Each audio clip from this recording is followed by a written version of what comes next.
Donc voilà, quand il vous reste des barres chocolatées, quelles qu'elles soient, que ce soit des Chacha, des Bounty, des Mars, parfois ça reste dans vos armoires. Après une Saint-Nicolas, on reçoit tellement de trucs que et à un moment vous en reste dit tiens ça part plus, qu'est-ce que je peux en faire? Donc je vous ai trouvé une petite solution, c'est un genre de gâteau tarte. Donc aujourd'hui on va utiliser le Lion aux cacahuètes. Recette assez simple encore. Donc on va déjà voir ce qu'on utilise comme ingrédient. Il vous faut 180 g de beurre fondu.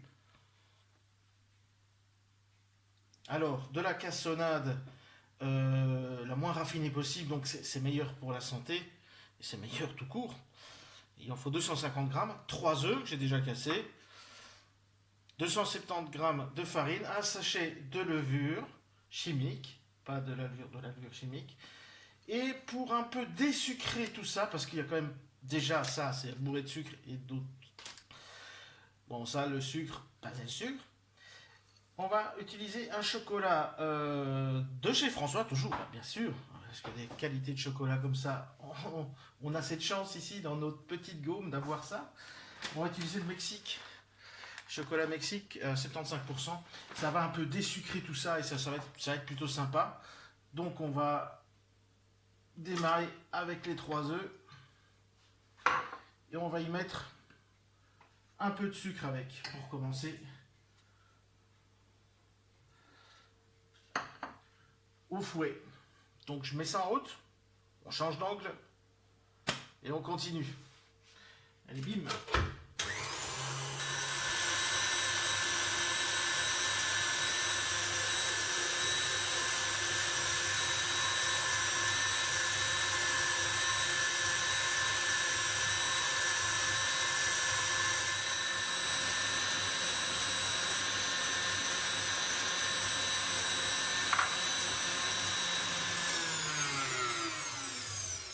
Voilà, le but de cette opération d'avoir battu les 3 œufs avec déjà un petit peu de cassonade, c'est d'avoir un ruban.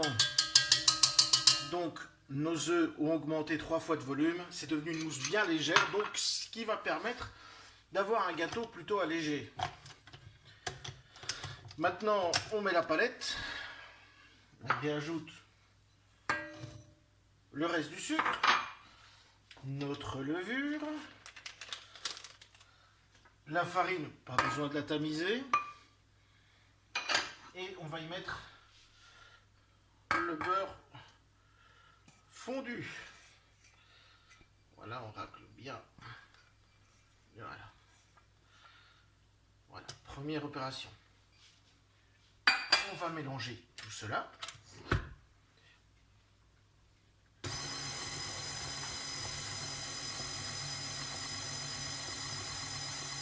Pour avoir une pâte bien homogène. Entre temps, j'ai concassé grossièrement une barre Lion. On va ajouter dedans. Il va bien diffuser ses goûts parce que je me suis permis quand même de goûter. Et je pense que c'est une des meilleures barres pour faire ça parce qu'il y a ce petit goût cacahuète qui est sympa. Mais là, vous avez une base. À vous de jouer avec vos barres chocolatées. Hein. Si vous mettez un Bounty, vous pouvez rajouter un peu de noix de coco torréfiée, ou un trait de rhum, ou je sais pas. À vous de voir. Donc, vous voyez, notre pâte est déjà faite. On va rajouter le Mexique.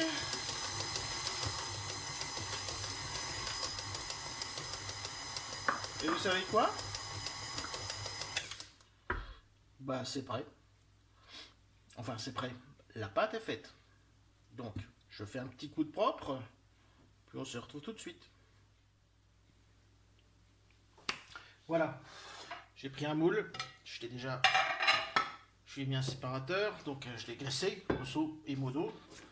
On va y placer dedans notre pâte qu'on vient de faire. Vous voyez, c'est pas très compliqué. Elle est bien chocolat. Hein. J'ai rajouté un peu de chocolat par rapport à la recette originelle. Mais ça, de toute façon, les proportions que je vais vous noter, que je vous ai données, elles sont justes. Hein. Voilà. Allez, on racle bien sa GG. On place bien le plat. De toute façon, il n'y a pas trop à... Ça va fondre, il y a du beurre. Bim, j'ai repris 3 barres chocolatées. Maintenant, à vous de voir un peu comment vous voulez.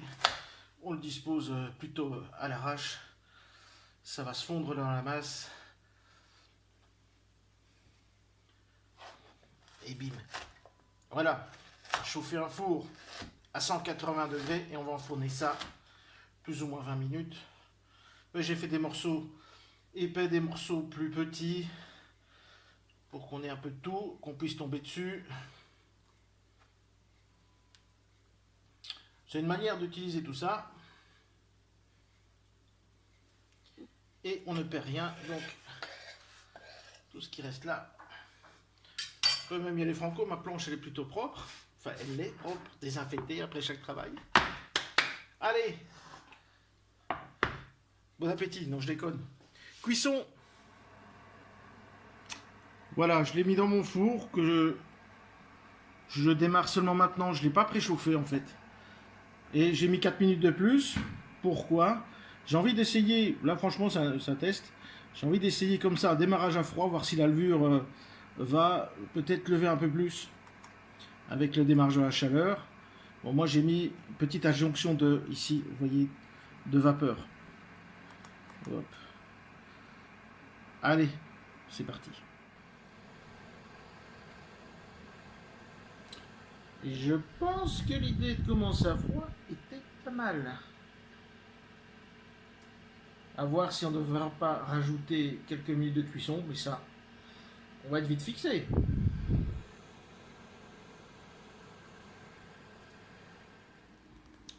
Donc voilà, le gâteau est terminé. Alors, je suis passé à 34 minutes de cuisson. Ça, c'est la première chose. Et deuxième chose, prendre un plat peut-être ou plus haut ou plus large. Mais il a débordé un tout petit peu, donc c'est bien.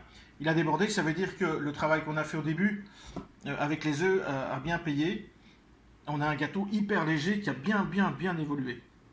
Donc voilà, c'est ça aussi la table du G. Moi je suis sans filtre. Donc vous voyez, un plat soit un peu plus haut ou un peu plus large.